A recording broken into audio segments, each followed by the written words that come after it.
All right, well, all of us probably just want to escape the cold and the snow at the moment. Maybe you just need a spot for the kids to burn off some energy and stay warm. The Como Zoo and Conservatory, always a great option. And the conservatory is home to a really stunning holiday display.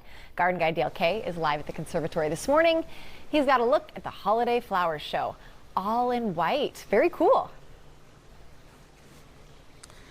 Hey, nothing better than being here at the Marjorie McNeely Conservatory on a cold winter's day.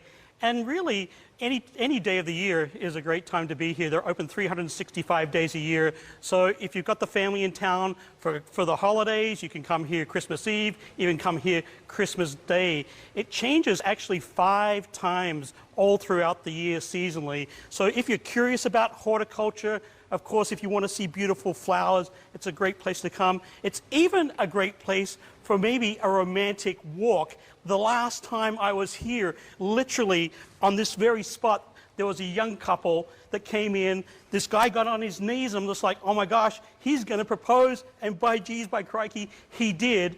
She said yes. Don't worry, I'm not going to drop to my knees and propose or do anything crazy like that. Joining us this morning, Ariel, who is the head honcho here at the conservatory. Okay, let's get one thing out of the way right away. Everything is white this year. It is. We thought it would be elegant, serene. It's a warm white, and it's surprising. We haven't done this show before in white, so it was something we look forward to challenging ourselves with. You know, I was going to say I've been coming here for maybe 2 decades almost, and I've never seen a white holiday display. You know, usually you're into the traditional reds and maybe pinks. So you wanted to challenge yourself, or you wanted to just come up with something a little bit different as a challenge? Something different, and you'll see that we played around a lot with fragrance and texture in the show. We've got a lot of topiaries. There's a ton of succulents in the form of wreaths and these topiary balls. And so when people are coming in here, they're touching the herbs, releasing the fragrance of the lemon, cypress, and rosemary, enjoying the paper whites, and then also seeing all those fun textures and succulents. Now, a great place to have maybe a family photograph. Tell us a little bit about all the different kind of whites, and you mentioned the fragrances. Let's touch on those as well. So we've got fragrance in the form of the paper whites, and then we've got our rosemary. And that's actually in bloom. Look at that little bloom there. Yeah, we should pluck that color right out of here. But no, the rosemary is a wonderful scent. A lot of people associate it with the holidays. And then we've got a creamy white calathea. This is my favorite calathea. You'll see this in the North Garden as well, velvet leaf calathea, to accompany those white poinsettias. You don't see those in bloom that often. No. No, that's skillful. Just right. All right. Yeah. You're right. You got it. And I think this is currently the best white poinsettia on the market. Every year, plant breeders try to get a clearer white, and this is frozen white poinsettias.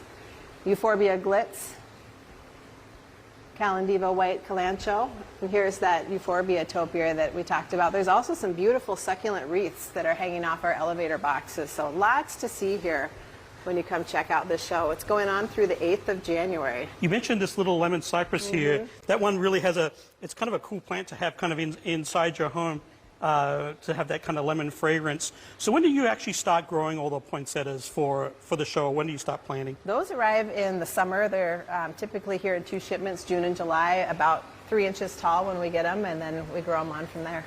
Okay. And then as far as timing goes, how long does it take you to actually switch over from one show to the other? How much work is involved? We allow ourselves a week on the schedule, but this one took us about 3 days.